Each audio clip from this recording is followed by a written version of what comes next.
Hi hello my beautiful subscriber, welcome back to my RKM YouTube channel. ನಾವೀಗ ಹೋಗ್ತಿರುವಂಥ ದೇವಸ್ಥಾನದ ಹೆಸರು ಕೈವಾರದಲ್ಲಿರುವಂತಹ ಅಮರನಾರಾಯಣ ಸ್ವಾಮಿ ದೇವಸ್ಥಾನ.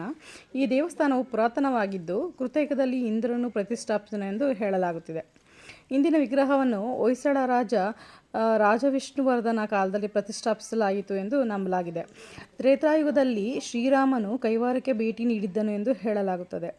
ದ್ವಾಪರಯುಗದಲ್ಲಿ ಕೈವಾರವನ್ನು ಏಕಚಕ್ರಾಪುರ ಎಂದು ಕರೆಯಲಾಗುತ್ತಿತ್ತು ಹಾಗೂ ಪಾಂಡವರು ಇಲ್ಲಿ ವನವಾಸದಲ್ಲಿದ್ದರು ಮತ್ತು ಭೀಮನು ಬಕಾಸುರನನ್ನು ಇದೇ ಸ್ಥಳದಲ್ಲಿ ಎದುರಿಸಿದನು ಎಂದು ನಂಬಲಾಗಿದೆ. ಕೈವಾರ ತಾತಯ್ಯ 18ನೇ ಶತಮಾನ ಸಂತ ಮತ್ತು ಕವಿ ನಾರಣಪ್ಪ ಇಲ್ಲಿ ವಾಸವಾಗಿದ್ದರು.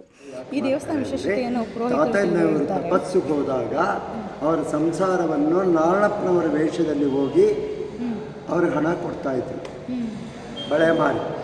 ಅದಕ್ಕೆ ಅಮರನಾರಾಯಣ ಸ್ವಾಮಿ ದೇವಸ್ಥಾನದಲ್ಲಿ ಇಲ್ಲಿ ಬಳೆ ಮಾಡ್ತಾರೆ. ಮಹಾವಿಷ್ಣು ಹೋಗಿ ಬಳೆ ಮಾರಿ ಅವ್ರಿಗೆ ಹಣ ಕೊಡ್ತಾ ಇದ್ರು ನಾರಣಪ್ಪನ ಹೆಂಡತಿಗೆ. ನಾರಣಪ್ಪನವರು ತಪಸ್ಸು ಕೂತಿದ್ರು 3 ವರ್ಷ ಕಾಲ ತಪಸ್ಸು ಮಾಡೋದಕ್ಕೆ. ಆಗ ಅವ್ರ ಜೀವನ ನಡೀಬೇಕಲ್ಲ, ಅದಕ್ಕೆ ನಾರಣಪ್ಪನವರ ವೇಷದಲ್ಲಿ ಹೋಗಿ ಅವರು ಬಳೆ. If you guys like my video, stay tuned.